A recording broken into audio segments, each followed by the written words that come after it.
آپ رضی اللہ تعالیٰ عنہ چاش کی نماز خاص اہتمام سے پڑھتی اور 8 رکعت پڑھتی تھی، اور نماز تہجد کو تو بہت ہی زیادہ اہتمام اور پابندی سے ادا فرماتی تھی۔ اسی طرح رمضان المبارک میں تراویح کی ادائیگی کا بھی خاص اہتمام تھا۔ اس کے علاوہ آپ رضی اللہ تعالیٰ عنہ ہمیشہ روزہ رکھتی، صرف دونوں عیدوں کے موقع پر روزہ نہیں رکھتی۔ اس طرح حج جیسی عظیم الشان عبادت کے سلسلے میں بھی ہر سال حج کرنے کا عزم رکھا کرتی۔ حضرت عائشہ سے روایت ہے ایک مرتبہ انہیں جہنم یاد آ گئی اور انہوں نے رونا شروع کر دیا۔ رسول اللہ صلی اللہ علیہ وسلم نے یہ دیکھ کر دریافت فرمایا کہ کیوں رو رہی ہو؟ آپ رضی اللہ تعالیٰ عنہ نے کہا مجھے جہنم یاد آ گئی تھی اس لیے رو رہی ہوں۔ ایک روایت میں حضرت عائشہ فرماتی ہیں میں نے حضور اقدس صلی اللہ علیہ وسلم سے عرض کی یا رسول اللہ اس امت کے لوگوں کو قبروں کے اندر آزمائش میں ڈالا جائے گا، میرا کیا بنے گا؟ میں تو کمزور عورت ہوں۔ اس کے جواب میں بطور تسلی آپ نے فرمایا جو لوگ ایمان لائے ہیں اللہ ان کو اس مضبوط بات پر دنیا کی زندگی میں بھی جماؤ عطا کرتا ہے اور آخرت میں بھی۔ آخرت میں جماؤ پیدا کرنے کا مطلب یہ ہے کہ قبر میں جب اس سے سوال و جواب ہوگا تو وہ اپنے اس توحید کے کلمے اور عقیدے کا اظہار کرے گا جس کے نتیجے میں اسے آخرت کی ابدی نعمتیں نصیب ہوں گی۔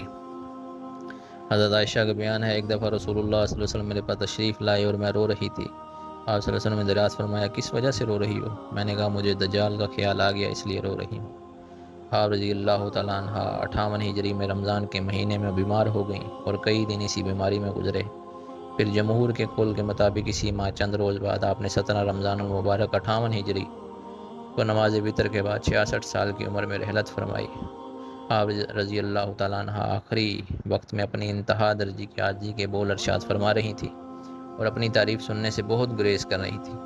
نیز آپ نے یہ وصیت فرمائی تھی میری نماز جنازہ بلا تاخیر صبح کے انتظار کیے بغیر رات کو ہی ادا کر کے مجھے اسی وقت روزہ مبارک میں دفن کرنے کے بجائے عمومی قبرستان جنت البقیع میں دوسری ادواس کے پاس دفن کر دیا جائے۔ چنانچہ وصیت کے موافق آپ کو اسی شب دیگر ازواج مطہرات کے ساتھ جنت البقیع میں دفن کر دیا گیا۔ آپ کی نماز جنازہ میں اتنا ہجوم تھا کہ لوگوں نے رات کے وقت اتنا ہجوم کبھی نہیں دیکھا۔ حضرت ابو ہریرہ نے نماز جنازہ پڑھائی اور آپ رضی اللہ تعالیٰ عنہ کے بھتیجوں اور بھانجوں نے آپ کو قبر مبارک میں اتارا تھا۔ رسول اللہ صلی اللہ علیہ وسلم سے جب پوچھا گیا کہ تمام لوگوں میں سب سے زیادہ محبت آپ کو کس سے ہے تو آپ نے فرمایا عائشہ سے۔ ایک دفعہ حضور اقدس صلی اللہ علیہ وسلم نے حضرت عائشہ سے فرمایا کیا تم اس پر راضی نہیں ہو کہ تم دنیا آخرت میں میری بیوی ہو؟ آپ رضی اللہ تعالیٰ عنہ نے عرض کیا کیوں نہیں؟ آپ نے فرمایا تو تم دنیا و آخرت میں میری بیوی ہو۔ رسول اللہ صلی اللہ علیہ وسلم نے فرمایا حضرت عائشہ کو عورتوں پر اسی طرح فضیلت حاصل ہے جیسے سرید کو تمام کھانوں پر۔ حضرت عائشہ فرماتی ہیں ایک دن مجھ سے رسول اللہ صلی اللہ علیہ وسلم نے فرمایا عائشہ یہ جبرائیل علیہ السلام یہاں میرے سامنے ہیں تمہیں سلام کہہ رہے ہیں۔ حضرت عائشہ نے اس کے جواب میں کہا اور جبرائیل پر بھی اللہ کی سلامتی اور رحمت نازل ہو۔ رسول اللہ صلی اللہ علیہ وسلم نے ایک موقع پر فرمایا تم مجھے عائشہ کے معاملے میں تکلیف نہ پہنچاؤ کیونکہ عائشہ ہی میری ایک ایسی بیوی ہے کہ اگر میں اس کے لحاف اور بستر میں ہوتا ہوں تو اس وقت بھی مجھ پر وہی نازل ہوتی ہے۔ ام المومنین حضرت عائشہ صدیقہ کے چند فضائل ایسے ہیں جو تمام ازواج مطہرات میں سے صرف آپ رضی اللہ تعالیٰ عنہ کے ساتھ ہی خاص ہیں اور وہ آپ کی خصوصیت و امتیازات کہلاتے ہیں جن کا حضرت عائشہ خود اللہ تعالیٰ کے شکر کے طور پر ذکر فرماتی تھی۔ ان میں پہلے نمبر پر تنہا مجھے یہ شرف حاصل ہوا کہ رسول اللہ صلی اللہ علیہ وسلم کے عقد نکاح میں آنے سے پہلے ہی آپ کو خواب میں میری صورت دکھائی گئی اور فرمایا گیا یہ دنیا آخرت میں آپ کی زوجہ ہونے والی ہیں، اور آپ صلی اللہ علیہ وسلم کے ازواج میں سے تنہا میں ہوں جس کا آپ کی زوجیت میں آنے سے پہلے کسی دوسرے کے ساتھ یہ ازدواجی تعلق و رشتہ نہیں ہوا، اور تنہا مجھ پر اللہ تعالیٰ کا یہ کرم تھا کہ آپ صلی اللہ علیہ وسلم جب میرے ساتھ ایک لحاف میں آرام فرماتے ہوتے آپ پر وہی آتی، دوسری ازواج میں سے کسی کو یہ سعادت میسر نہیں ہوئی، اور یہ کہ آپ ہی کی ازواج میں سے آپ کو سب سے زیادہ محبوب تھی اور اس باپ کی بیٹی ہوں جو حضور اقدس صلی اللہ علیہ وسلم کو سب سے زیادہ محبوب تھے، اور یہ شرف بھی آپ کے ازواج میں سے مجھے ہی نصیب ہے کہ میرے والد اور میری والدہ دونوں مہاجر ہیں، اور یہ کہ بعض منافقین کی سازش کے نتیجے میں جب مجھ پر گندی تہمت لگائی گئی تو اللہ تعالیٰ نے میری برات نازل کی۔ کبھی اپنی اس خوش نصیبے کا بھی ذکر فرماتے ہیں کہ آپ صلی اللہ علیہ وسلم نے اپنی زندگی کا آخری پورا ایک ہفتہ میرے گھر میں گزارا، میرے ساتھ قیام فرمایا۔ حیات مبارکہ کا آخری دن بھی میری باری کا دن تھا، اور اللہ تعالیٰ کا خاص الخاص کرم مجھ پر یہ ہوا کہ اسی آخری دن میرا لاب دہن آپ کے لاب دہن کے ساتھ آپ کے پیٹ مبارک میں گیا، اور آخری لمحات میں ہی آپ کو اپنے سینے سے لگائی بیٹھی تھی، اور جس وقت بحکم الہی روح مبارک جسم طرف سے مفارقت اختیار کی اس وقت آپ کے پاس میں ہی تھی یا پھر موت کا فرشتہ؟ اور آخری بات یہ ہے کہ میرا ہی گھر قیامت تک کے لیے آپ صلی اللہ علیہ وسلم کی آرام گاہ بنا، یعنی اسی میں آپ کی تدفین ہوئی۔ اللہ جل شانہ حضرات صحابہ کے نقش قدم پر چلنے کی توفیق عطا فرمائے۔